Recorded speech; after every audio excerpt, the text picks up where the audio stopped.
Is there really such thing as a perfect FPV bag? That's what we're going to try and figure out today. Let's take a look at my stuff, see if we can figure it out.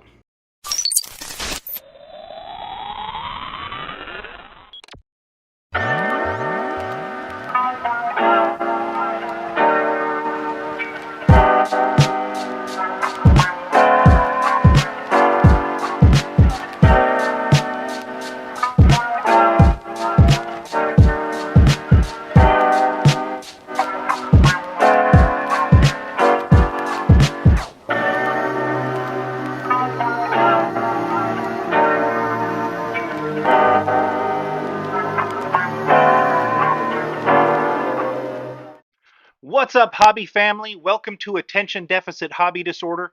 I'm Tyler, and I'm excited to have you join me on my hobby adventure.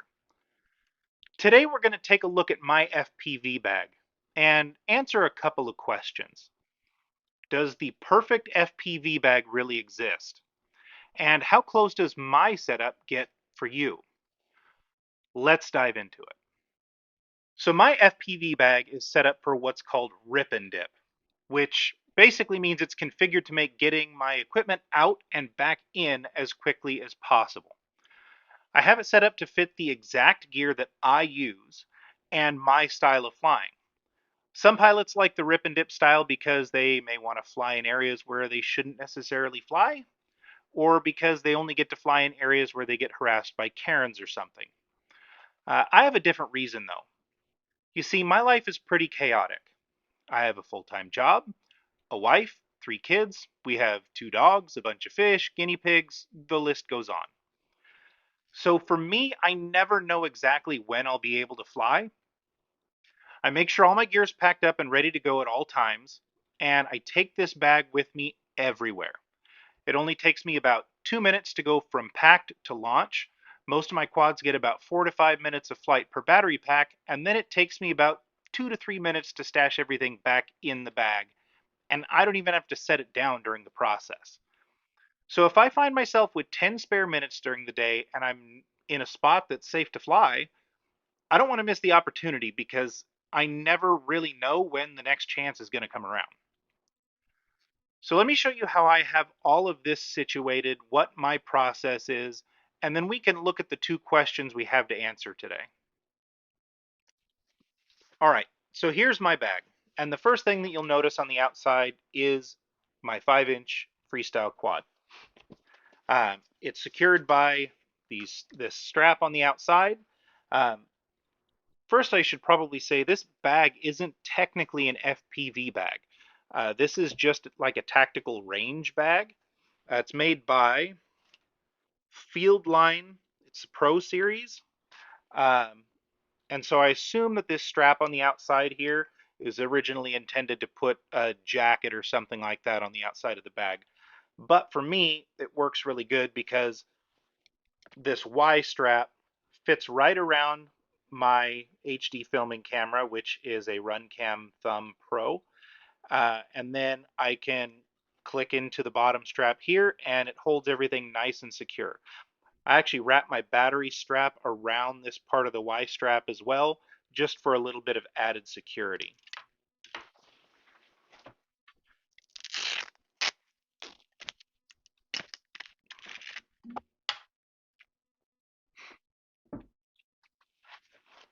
Next up on the outside, I have my LiPo bag. And this is the bag that I keep all of my bigger lipos in. So the batteries for my 5-inch quad. Um, I don't keep my smaller lipos in here because this is just big enough for every bigger lipo that I have. Um, it's really easy to slide in and out. And if I'm going to take just my 5-inch quad with me to another spot, if I am actually setting my bag down and kind of having a little base camp, then I can just take out this LiPo bag and take it with me with the quad, my controller, and goggles.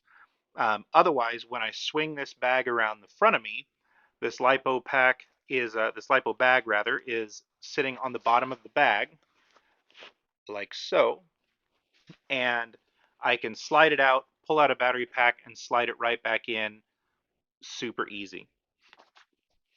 So the next pouch I have on the front is where I keep all of my charging cables and all of my Tiny Whoop batteries and battery charger.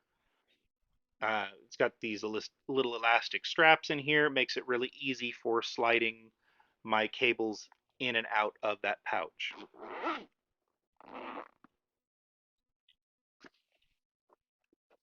Next on this larger front pocket, I have this zipper pouch here, and inside there is my main charging cable that I use for my LiPo charger. Not for my Tiny Whoop stuff, but for my bigger stuff. Um, and I have that in its own separate pouch because it's easier to get in and out of this pouch. And that way, if I'm pulling out all my charging gear while I'm at work or something like that, I don't have to worry about having to take my quad off the outside or anything like that. It's super easy to get into the side of this pouch.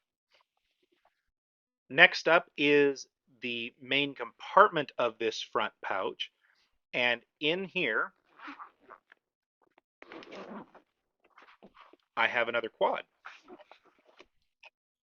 I have my Cinewoop, which is a GEP-RC Cinelog 25 frame that I built out.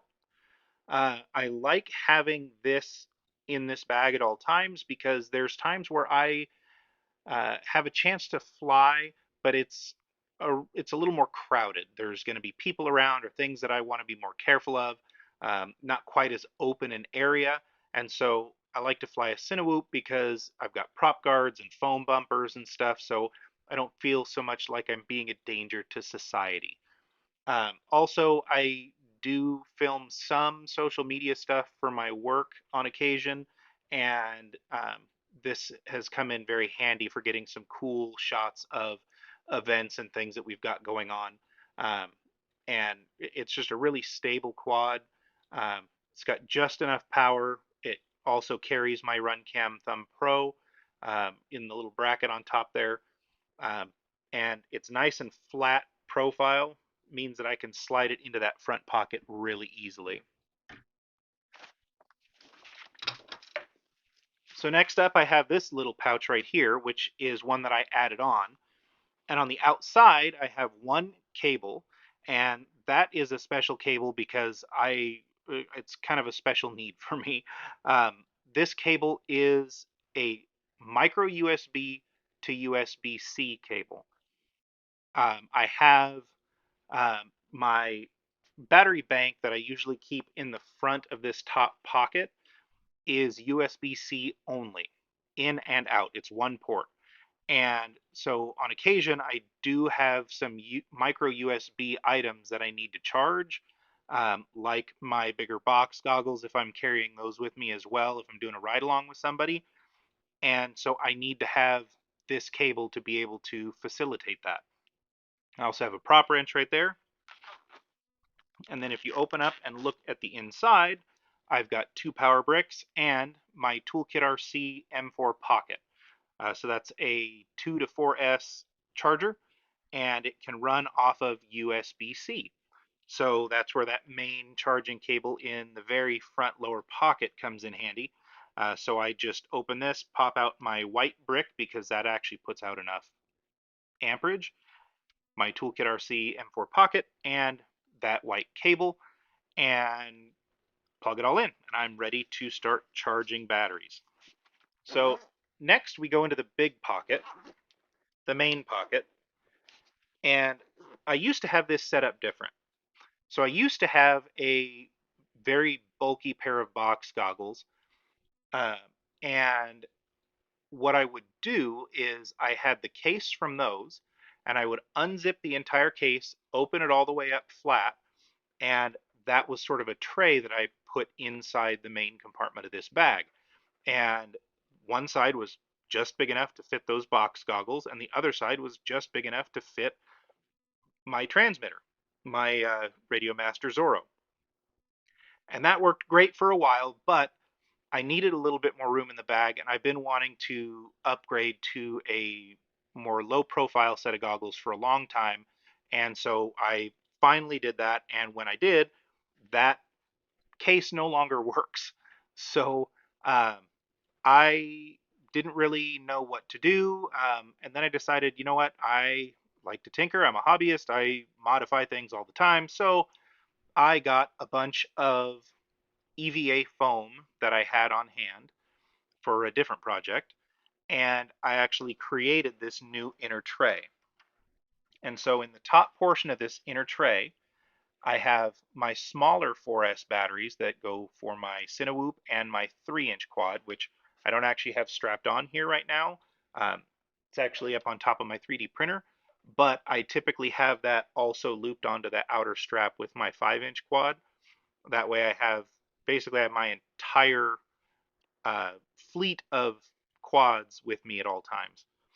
Uh, anyway, so that's where those live right there, as well as my Tiny Whoop, which is actually a Mobula 6 that I modified. It's got the Newbie Drone Cockroach 65 millimeter frame and the Newbie Drone Goober canopy. Um, and really, I don't think there was really much benefit to changing the frame, except for the fact that Newbie Drone has lifetime warranties on these frames, and the original Mobula 6 frame does not. So I have my Mobula 6 frame, and if I break this frame, then I can swap over to that one while this one is getting sent in for replacement.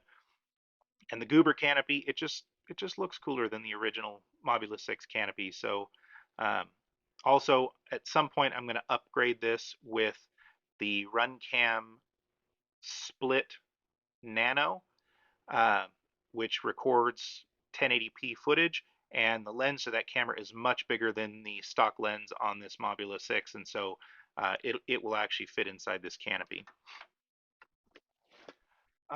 Also in that top pocket, I have extra batteries for my Radio Master Zorro, because as anybody who's had a Zorro knows, or knows anything about the Zorro knows, they use these tiny little 18350 batteries, whereas most other controllers use 18650s or 21700 batteries. So I get much less time before I need new batteries. So I have a spare set that I keep charged, and I just keep that in that top pocket there with my other smaller 4S batteries. So next we have my goggles. And the way I have these set up, because they are the Eachine EV200D goggles. And so I've got dual diversity receivers. So I have 4 antennas. I run a uh, patch style antenna on each receiver and an Omni style antenna on each receiver. And so there's not really a good way for me to fold these down for the goggles to fit in this bag. Probably the one thing about this bag that I really wish I could change, because these SMA connectors, they only have so many mating cycles before they're done. Um, and so I don't really like putting them on, taking them off, putting them on, taking them off. Um, I'd really prefer to just be able to stick my antennas on and maybe loosen them one turn to fold them down or something, but it is what it is. These With this setup, though, I get killer range and really, really good clear reception. Um, so it's kind of worth the trade-off in a way. So when I'm getting my bag out and getting set up to fly, I swing my bag around the front of me. If I'm flying the 5-inch, I'll pop a battery out of my LiPo bag and stick it back in that pocket. Then I undo my 5-inch quad and put the battery on. I'll set that down on the ground. Then I pop the main compartment out. My lanyard, the top half of my lanyard, lives right on top of where my batteries go. And so I'll pull that out and throw it on. Then I pop out my antennas and my goggles. I stick the antennas on the front of the goggles real quick and plop those on top of my head so they're out of the way. And then I grab my transmitter out, fire up the transmitter, fire up the goggles, and then I bend down and plug in the quad. after I swing the bag back around to my back, easy. It's taken a little bit of practice to kind of get it down.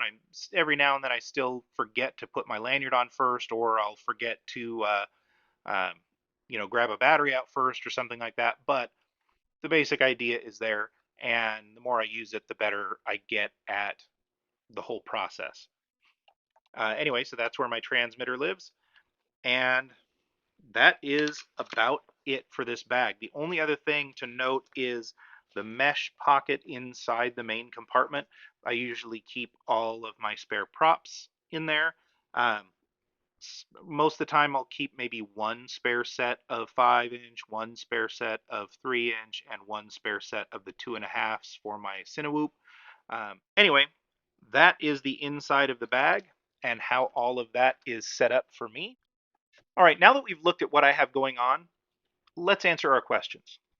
So first, does the perfect FPV bag exist? Well, technically yes, but also no. Because there's never going to be a bag that fits the needs of every pilot out there and the way they may want to have their gear set up. It's just not possible. There are way too many different combinations of gear and flight styles and whatnot. That being said, there may be a bag that is perfect for you. And that's the most important thing here is that your bag meets your needs, period. No one else can tell you that your bag isn't the right bag because at the end of the day, it's your bag and not theirs. Don't ever let anyone gear shame you. I've seen people use Rubbermaid totes or individual cases for their transmitter and goggles and drones. And when I first started, before I had this bag, I was running a little 3-inch quad and I would just stick it in my back pocket when I was going out to fly. So then the second question, how close does my bag come to being perfect? Well, for me, it's about as perfect as it can get for what I'm running right now. That may change in the future as I develop as a pilot and my gear changes, or if I figure out a way to leave my antennas onto my goggles while stashing them. For you, though, that's a question that only you can answer. Because the perfect tool, drone, bag, camera, car, whatever, is the one that works best for you. And if I helped you get closer to answering that question today, then that is awesome, and I am happy to have helped. If you have any questions for me or need more help figuring out your FPV bag, let me know in the comments down below and I'll do my best to answer you. But ultimately, the decision is yours. Thank you so much for joining me today. It means a lot and I really appreciate it. If you learned something or had a good time today, please like the video. And if you want to get notified when I post new content, don't forget to hit that subscribe button. It's a beautiful day. Go out and have some fun, and I'll see you in the next one.